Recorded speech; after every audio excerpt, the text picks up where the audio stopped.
This is Lewis Hart for Boxing Social in association with Empire Fight Store and Forged Irish Stout. Joined today with Ohara Davies. Good to catch up with you, mate. Good to be seeing you after America in your nice flat. I appreciate the invite. How are you, mate? How are things? Things are good. Listen, I'm okay. Didn't go how I expected it to go in America. A bit disappointed, but listen, I'm not going to kill myself. I'm not going to kill myself. I've just got to think about what went wrong, think about what I've learned from it. I've enjoyed the experience, and just got to make sure that I perform a lot better next time. Well, I suppose we'll jump straight into it. Obviously, didn't get your way against Ismael Barroso in America. As you reflect on it now, about a week out, I'm sure the emotions are still very, very raw. How do you sort of look back on the fight now? The emotions. I'm not. How do I look back on the fight? It was the fight. It was a short fight. It was a very short fight. It was only about a minute long, a minute and a half long. How do I look back in it? I look back on certain mistakes that I've made, and I think I made. It wasn't anything major. It was all small little mistakes that now I've learned from. It's all experience. It was my first time going over there. It was my coach's first time going over there. So there were certain things that we should have known, but we didn't. That now, I've still got another few fights there. So next time when I'm there, there's certain things that now we know we can change for next time. Yeah. So this is all, the fact that I should have won quite easily. If the fight was over here in England, I would have been 100% me. But being out there's certain things you got to change. You can't treat America the same way as you treat England. It's a different country, different climate, different time zone, different everything. And this is what I didn't prepare for. This is what I didn't prepare for. And we're talking about the emotions there. I suppose we'll touch on it. And with it really being a fight that you should have won. After everything, you had a lot of support and everyone was backing you. Does it sort of feel a little bit harder for you knowing that you didn't get the job done, and it was sort of I don't know if you have like I don't know what the feelings are, whether it's guilt or anything like that, but it's sort of a hard one for you. Where it was where in your eyes you looked at it and your team's eyes looked at it as you were really the favourite going into this one. I was the favourite. I was 6-1 favourite. So it was but mate, people backing me. People don't really back me. People don't really back me in this sport. People don't really back anyone. People back you when they feel like you're going to win. They put a picture up of them and you and, well, look, I'm with Ohara, he's about to win. It's not really about me, it's more about them. They want to show the world, look, I'm with this person that's about to win a big fight, a world title. This is who I associate with. It's never about me, it's about them. Because then as soon as things don't really go, as soon as we get beat, this guy's a bum, delete the picture, and then they turn into trolls. Just look at AJ. People post pictures with AJ, he's champion, blah, blah. I met AJ, I love AJ. As soon as he didn't win, AJ's a bum, he'll get knocked out by this person, delete the pictures of their social media. And it was never about their support for AJ. It was about them showing the world that they associate with guys like AJ, so that so that they can impress their ladies or their friends. So even though I had support before the fight, I was getting many tweets and people saying I support Hara. I never take that. I never see it as real support, because I've been around many times. I've been cheered into fights, I've been booed into fights, and the same people that are my fans now, they were saying 2 years ago, they saying that I'm a cunt. So I know what it is. So I never felt any support anyway. I never felt any support, and this is how it's always gonna be. So I don't think I let anyone down. The only people I let down are my real supporters, which is me, my family, my coaches, the people that love me for me. Everyone else, I don't really think about that. I was going to say, because you've had, especially in your career, you've had time where you've been down before, and you've been down and out and this and that. So do you feel like when you do have hard times, like the aftermath of this fight, you have sort of a matured mind now? Sort of the people around you, the real people are around you. You can really see the fake, because it can be like that, as you were saying. Before the fight, everyone wants to be your friend. Now after it, they don't really want to know about you. As harsh as it does sound. Yeah, listen, but this is life. This is just life. It's not only in boxing. This is in other parts of life. So this is what I've always said. Don't let defeat get to your heart. Don't let your victory get to your head, because things change like that. And if you have too much emotion and you feel it too much, you end up being a bit depressed. If I felt this emotion too much right now, I'd be depressed. I'll be in tears, I'll be in bits, I'll be in pieces. I'm happy, as you can see, I'm smiling. I won't lie, it was hard for me to handle for the first few days. The first few days, it's all I spoke about, it's all I thought about, but I had to go through the grieving process. I was on social media a lot, people telling me, come off social media, stop exposing yourself and how you feel. And I'm like, mate, this is how I grieve. I would rather go out there, put my heart out for the whole world to see. I'm disappointed, I'm hurt. It's all I spoke about for the first few days. I'm like, I'm going to grieve, because if I don't grieve publicly, I'm going to do it privately and be depressed. And I'm like, I ain't going to sit down and be depressed. I'm going to let it all out. I'm going to let it all out, let the whole world know. If they want to laugh at me, they can laugh at me. I'm not doing it for them, I'm doing it for me. And now I'm over it now. What day is it today? Today is Friday. It took me 6 days. I'm over it now.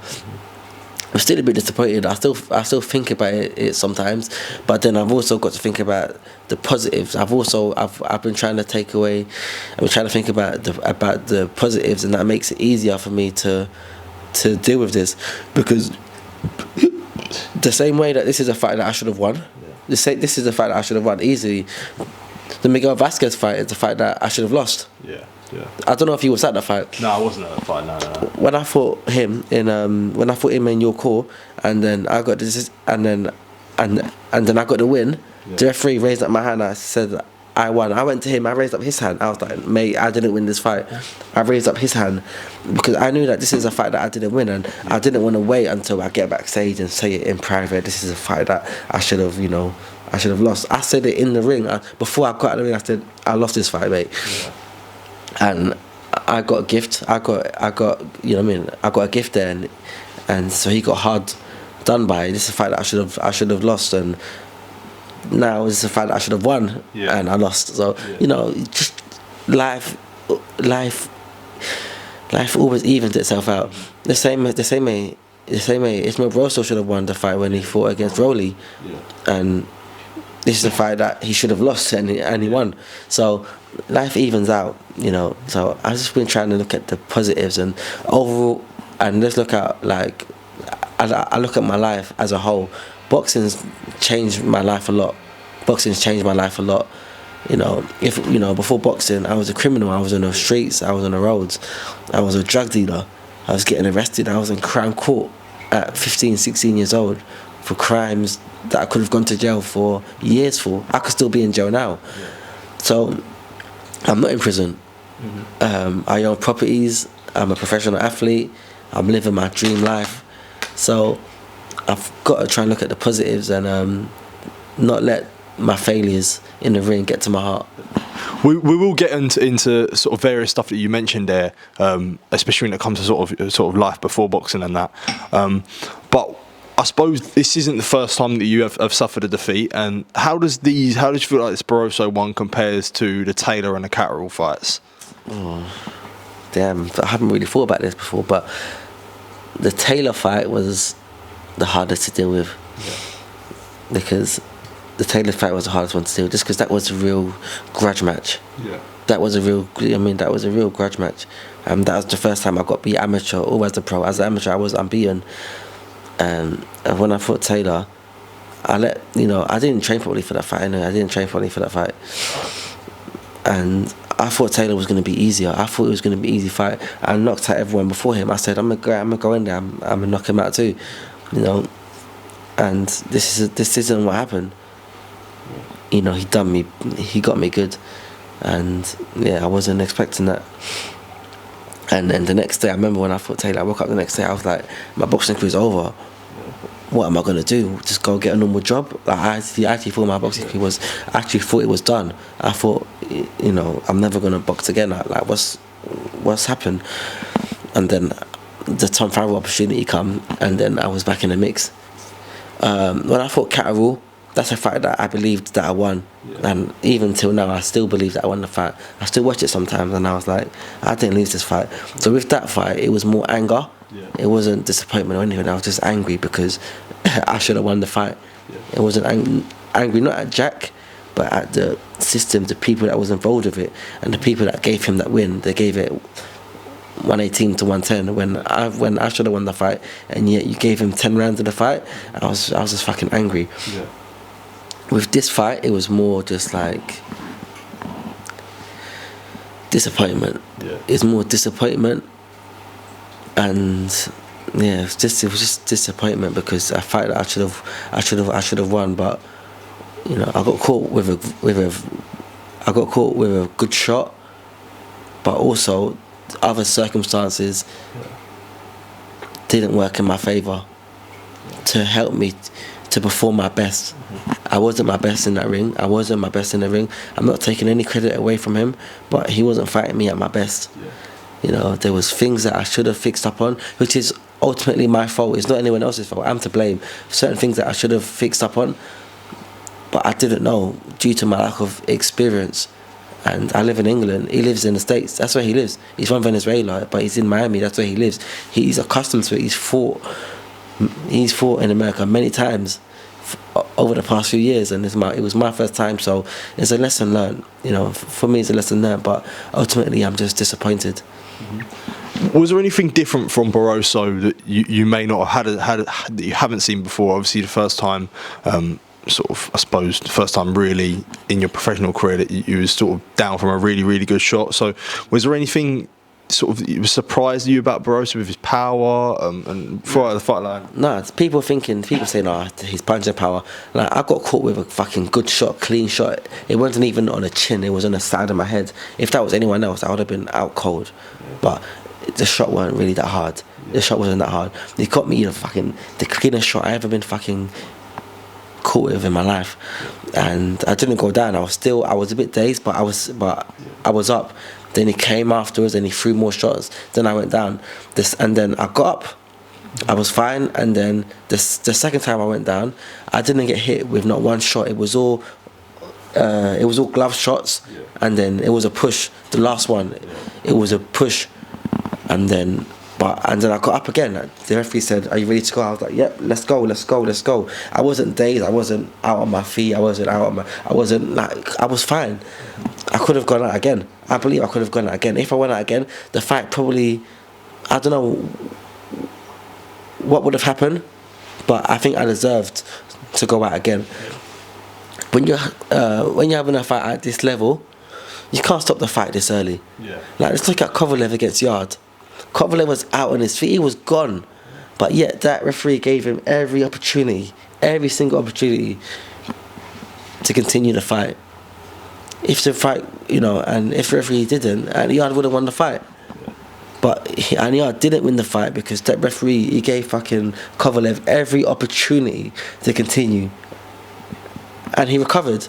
And I could have recovered. I probably wouldn't have. I probably would have. But there's only one way to find out, is if the referee allows it to go on some more. And I wasn't dazed, I wasn't out on my feet, but it's okay because life evens up, because in his last fight he was fine and he got stopped. So it's his karma, the same way that it got taken away from him, the same way it's been given to him. And I'm happy for him, because even though it's at my detriment, I'm happy for him because life done him wrong and now life's done him right. I understand, and on yourself, your first time fighting in America, and the whole experience, especially with Will as well. I think Will's first time as well, sort of training someone in America. That whole experience, did you find some of it, parts of it? Because I think, you know, your video that I'll link in the 20-minute video that you've done. Did you talk about the media sort of obligation, everything you had to do? Was some of it a little bit overwhelming at times for you? Like, you haven't really experienced that sort of it on that level before? Oh yeah, like, see the media stuff, it was mad. Which is what I probably shouldn't have done. You know, I was doing a lot of media stuff. You know, a lot of if I'd done an appearance at a hockey game, mate, it's the best experience I ever had in my life. That hockey game was mad. Golden Boy treated me so good. They took me to a hockey game, and you know, they put me on the screen.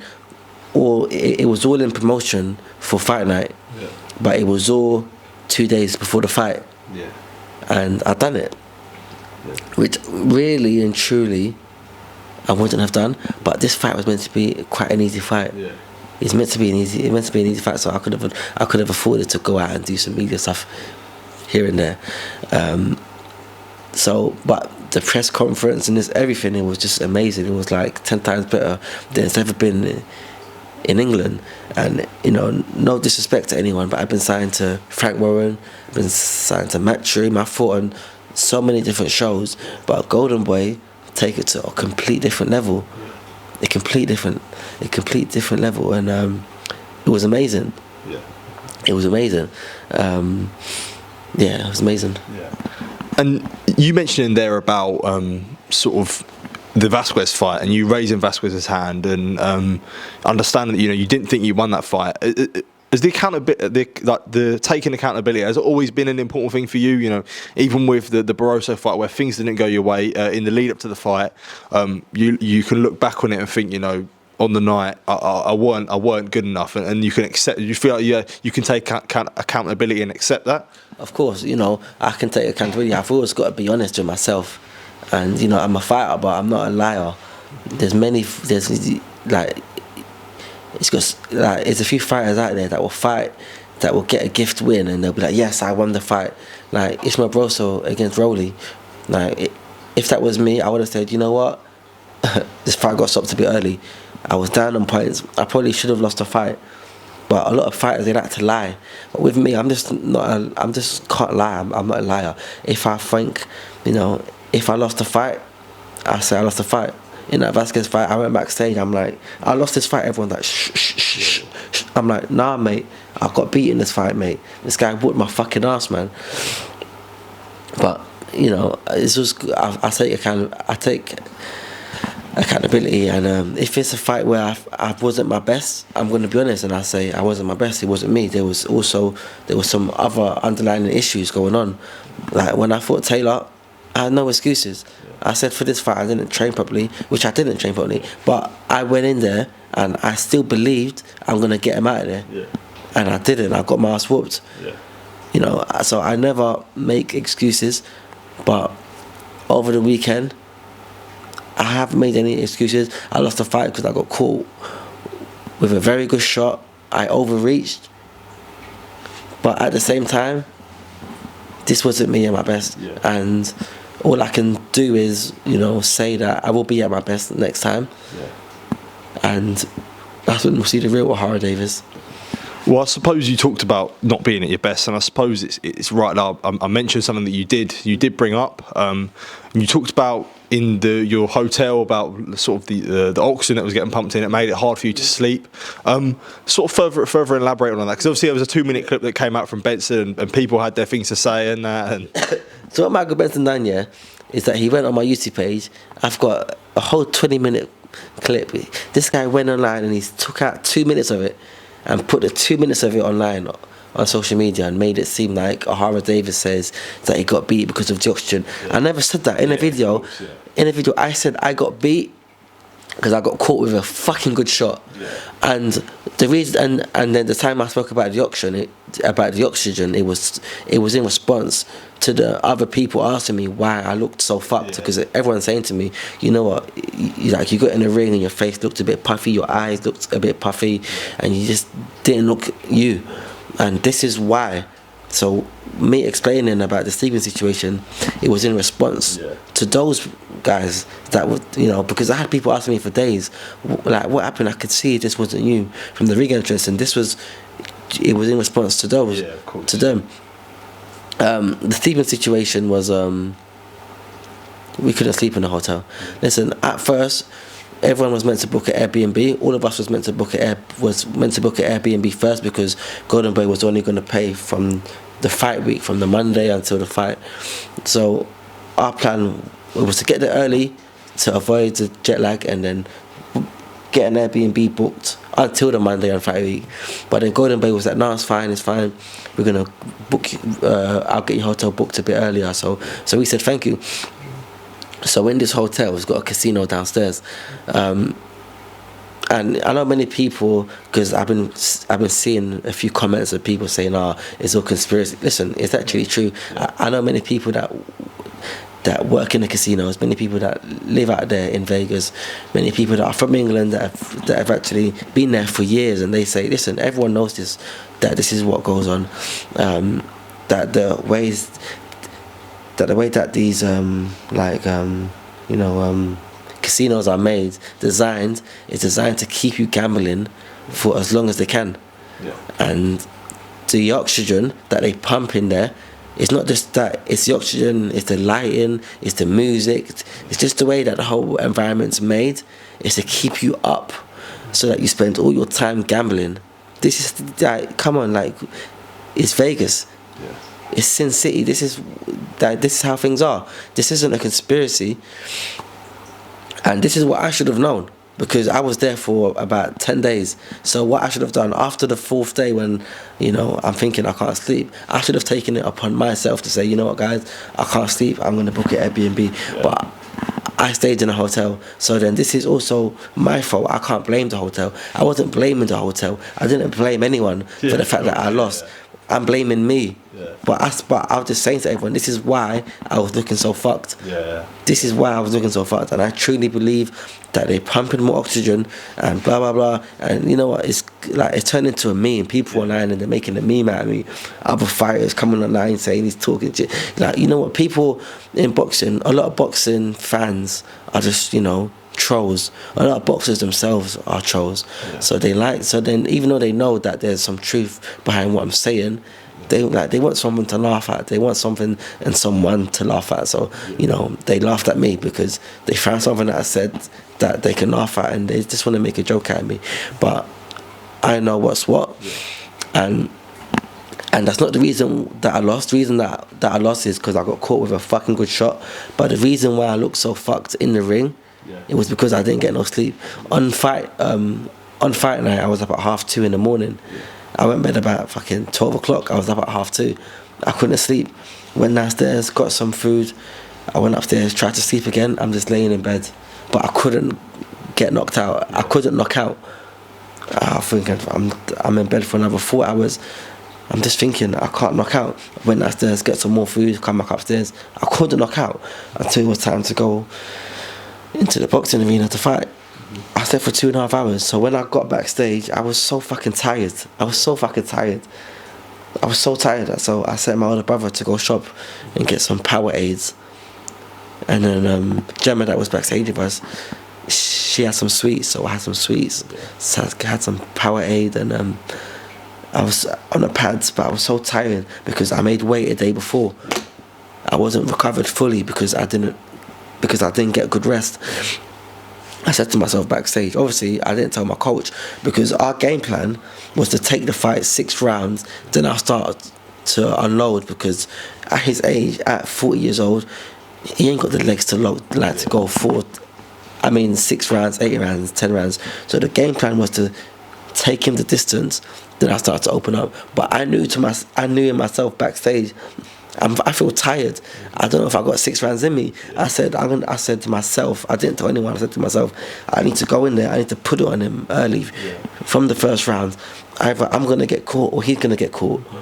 And then I remember there was a point in the first round where I nearly got him. I threw the right hand, I nearly got him because he made a slight mistake, but I just about missed. I said to myself, keep him going. I'm going to catch him eventually. Once he makes that same mistake again, I'm going to catch him eventually, and he'll be done. But then I'm the one that made a mistake, and he's the one that caught me. But it was bound to happen. Either he was going to go or I was going to go, and it's just unfortunate that that's what I had to do, because I'm fighting against a hard puncher. But that's the game plan that I had to. That's the game plan that I had to make for myself, because I wasn't going to go 6 rounds. I was fucked. I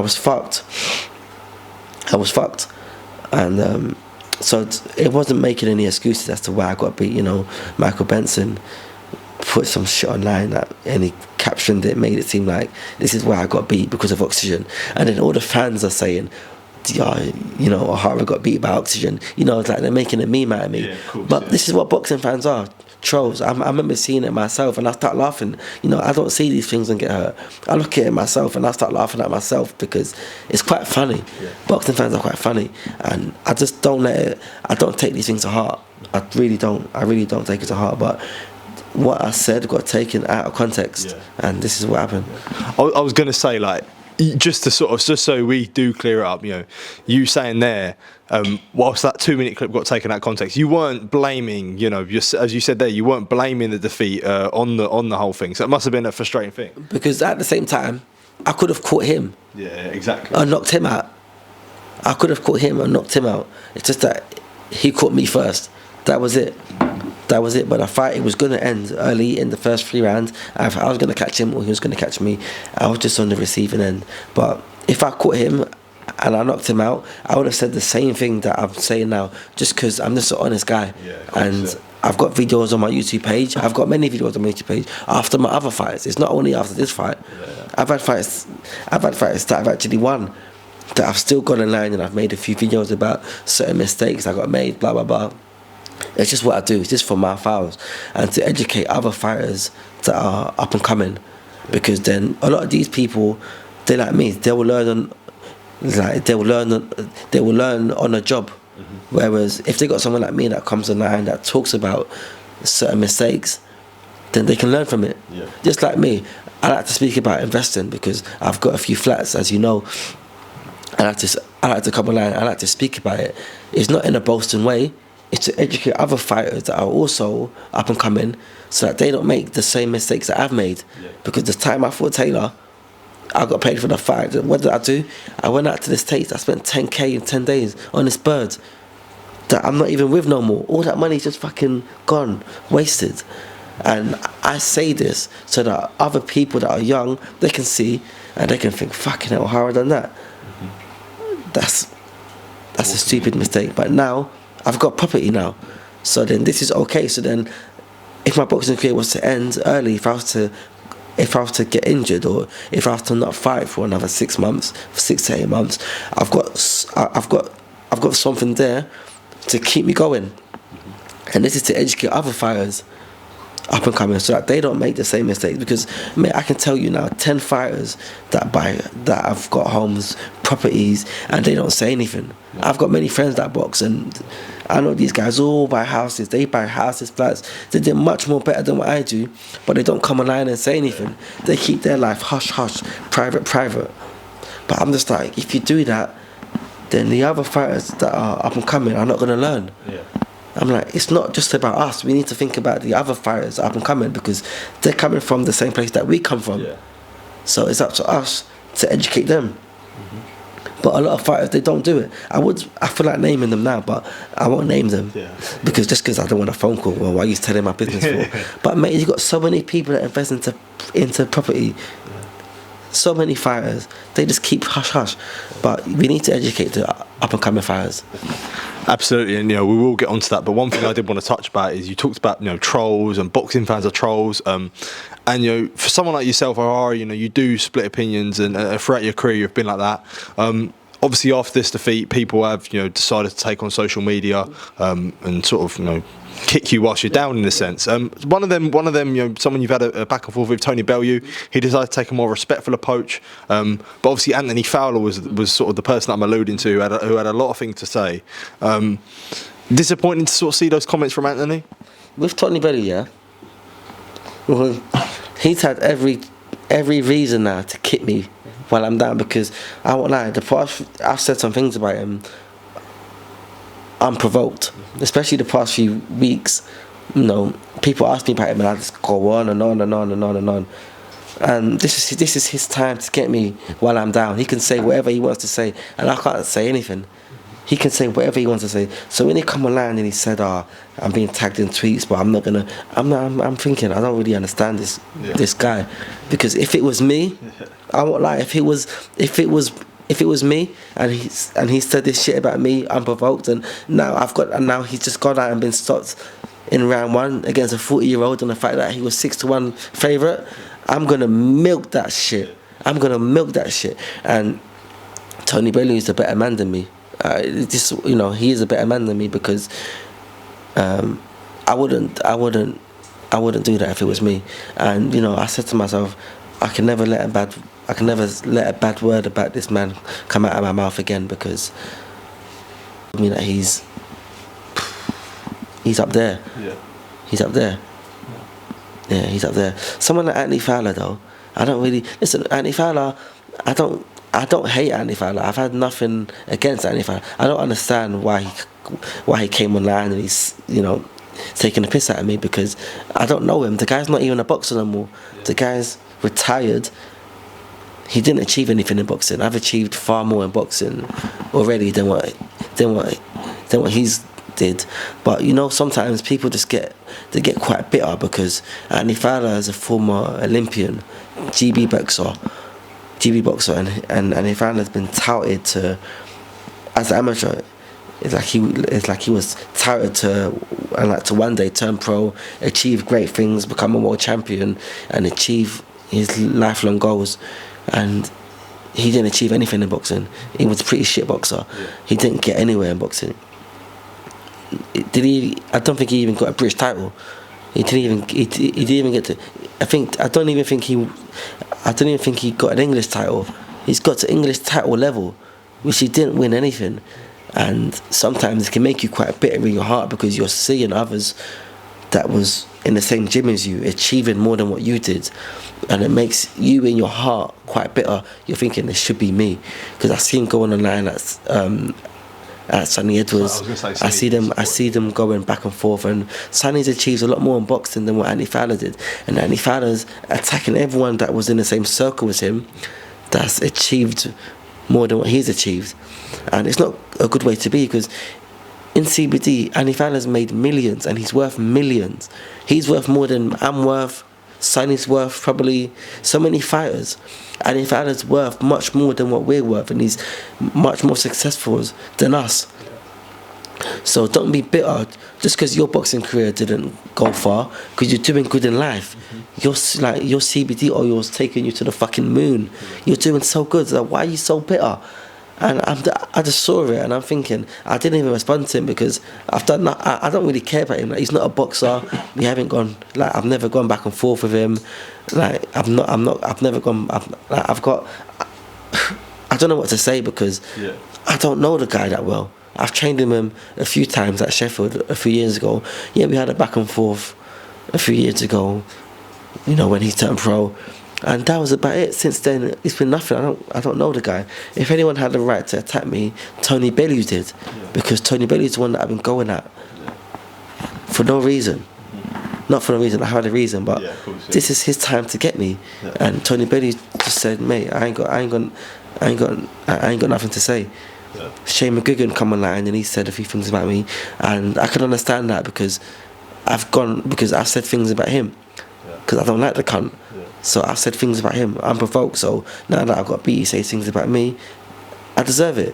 Yeah. But with Anthony Fowler, I don't know the guy that well. Davis Jr. could have said things about me because I've gone at him. Yeah. And he's a boxer. Anthony Fowler, you're not a boxer. Like, you sell CBD. Yeah. Like, that's your profession. Like it's like you're a CBD oil salesman. Yeah. You're on a Forbes list and you're successful. Enjoy your success. Come on, man. Just stop. That he's got a chip in his shoulder because he's so bitter. It doesn't make him look good. Yeah. It makes him look just like a bitter human being that's making all this money, but you're not happy in yourself. He's not happy in himself. Well, I suppose we'll move on now, and naturally after a fight like this, and it is soon. and it is sort of not even a week after the fight, but I suppose naturally have to look at what's next for yourself. I did see you obviously respond to Regis Prograis as well, which was another one. After a defeat like this, what is next for you? What is next for you, and what do you want next? A fight. I want to be active. Because we look at my boxing career. The past few years, I haven't been active. I've been fighting once a year for like the past 3 or 4 years. I've been so inactive. So I get managed by Lee Eaton. I said to Lee, I need to be active now. I need to be out again soon. Obviously, if I won this fight, it would have set up some big opportunities for me, and I missed out on a massive opportunity because of this loss. But it's okay. Life still goes on. My boxing career still goes on. I said to Lee's like, yeah, we'll get you in a build-up fight. And I was like, Lee, you don't need a build-up fight. Yeah. If I can't compete at world level, I'm done. So let me go out there and see if I can compete at world level. Yeah. And this is what I truly want to do. Put me up there against the best, because I know last weekend it wasn't me. Yeah. And I know if I am me, I can compete on world level. If I can't compete on world level, I'll stop wasting everyone's time. If I can't compete on world level, I'll stop wasting everyone's time and I'll be gone. So let me see. Get me out there. Put me up against the best. Golden Boy, they got many fighters at 140. Put me up against the best they got, and let's fucking go. But I want to fight again soon, because, mate, I didn't even fucking sweat in there. It was fucking 90 seconds. Yeah. It was like, it's mad. It's mad. Let me be me. Put me up against the best, and let's go. But I want to fight again early May if possible. Well, you saying there about you want the world level fights, but obviously 140 domestically is a stacked division. Would you? I know they're coming up, and you're obviously you just fought off world level. But would you entertain fights with guys like Dalton Smith and Adam Azim, like two hot domestic 40-pound products? Fucking hell, Dalton Smith's a good fighter. Adam Azim's a good fighter. They're both nice and fast, sharp fighters. Well, would I? Listen, as a fighter, I'm a fighter. They're fighters. A fight that there's no fight that I'll say no to. There's no fight that they'll say no to. If the fight got offered to me and the money was good, and the fight got offered to them and the money was good, of course we'll both say yeah. With Adam Azim, I've known Adam Azim from when he was a kid, young, at Tunde's gym, and I've got a certain respect for Adam Azim, and he's got a certain respect for me, same way, which is why I've never said anything about him and he's never said anything about me online, just because we've known each other from young. And this is how I feel right now. Would I fight Adam Azim? Because of my respect for him, this isn't a fight that is on my mind right now. Just because I've known him from when he was a kid, and I've got a certain respect for him and his family. This isn't a fight that I've really thought about. My mind is more right now is more on Ramirez, just signed the top the Ramirez, the Regis Prograis,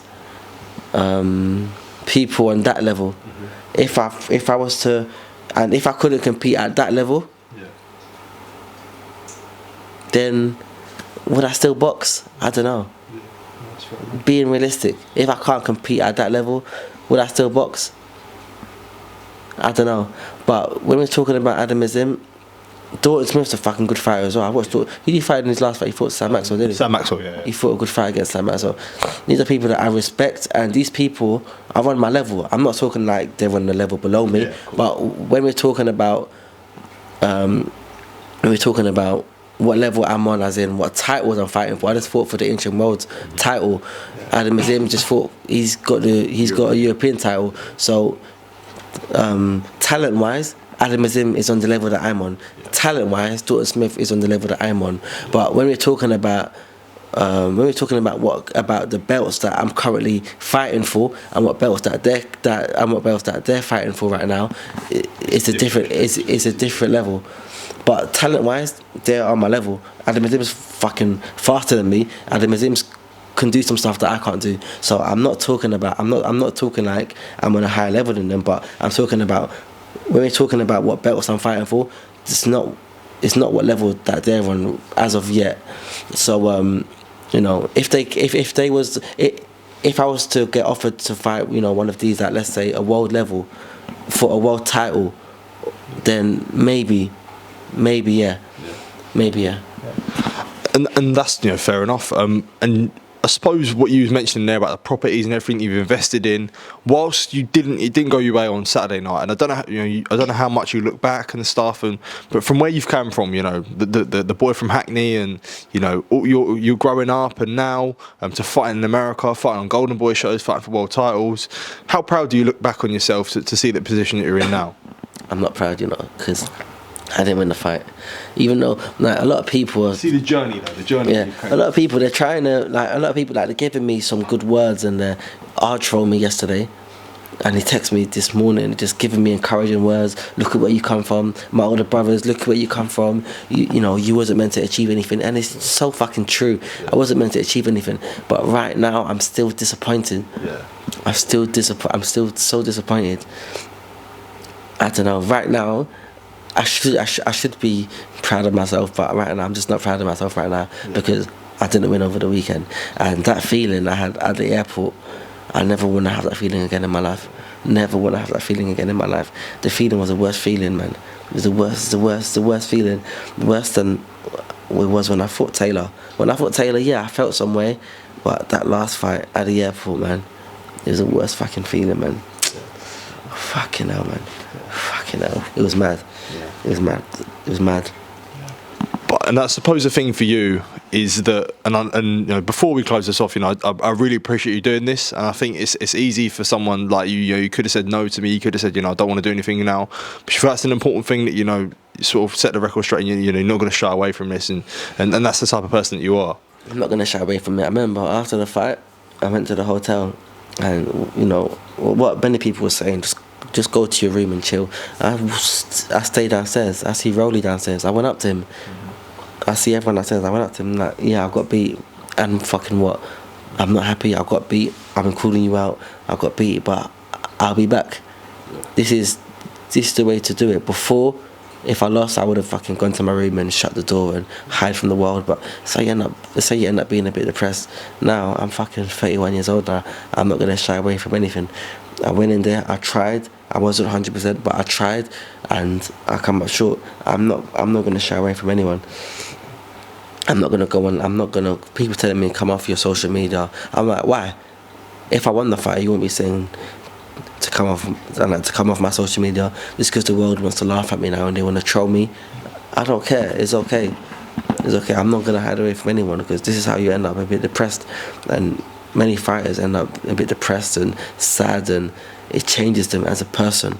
Once they get beat, it changes them as a person because you're changing your lifestyle. You're hiding away from the world. Not me, mate. I'm a fucking talk. I'm a be out everywhere. I'm a be at events. I ain't gonna hide from no one. I'm gonna talk. If you wanna laugh at me, that's good. You know what? Even I'll drain you. Even I'll laugh at me too. Oh, you got beat by oxygen. Ha ha ha ha ha. I can laugh at me too. But I ain't gonna hide away from the world. Absolutely. Ohara, I just want to say thank you for taking time to speak to me. I really, really appreciate catching up with you, and I appreciate you sort of letting me into speak to you in your flat and everything like that. And I suppose from me, I know you said you're not proud of yourself, but I did tweet earlier. From where you come from Hackney to now, you should be proud of yourself. So I appreciate you taking time to speak to me, mate. Thank you. Thank you, man. Appreciate it, man. Thank you.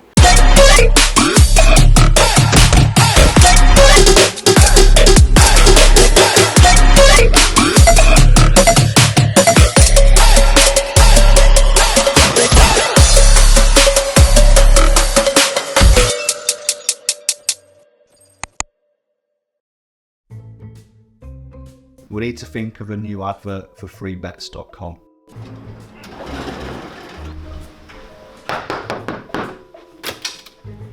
Get your best betting offers from freebets.com. Yeah, that'll do. The following deals are now live.